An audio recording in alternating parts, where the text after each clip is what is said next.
Hi friends, my name is Sham and you are watching Shreya Computer Tech Channel.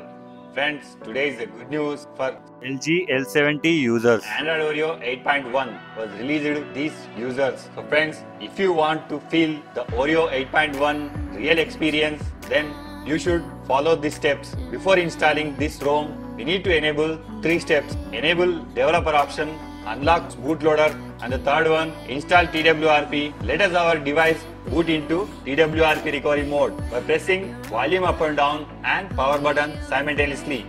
Then we have to take a complete backup before we flash custom ROM. Select backup.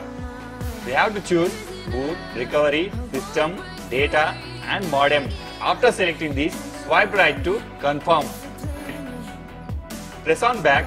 Wiping our temporary data, it will allow us to cleanest install our custom ROM. Select wipe, select advanced wipe, select Dolby Notcast system, data, swipe right to confirm.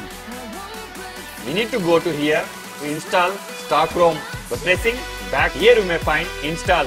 Select Oreo 8.1.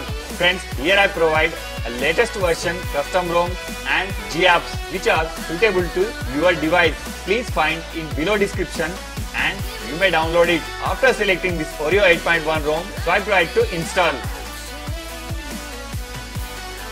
Click on back option, select the GApps. After selecting this, swipe right to install. Before we proceed to reboot our system, we need to wipe a temporary data. Select the wipe and swipe right to wipe data. After finishing all steps, we need to reboot our system. Press on reboot system. Friends, here will take 2 to 3 minutes to reboot your device successfully, and I will show cool features are given in Oreo 8.1.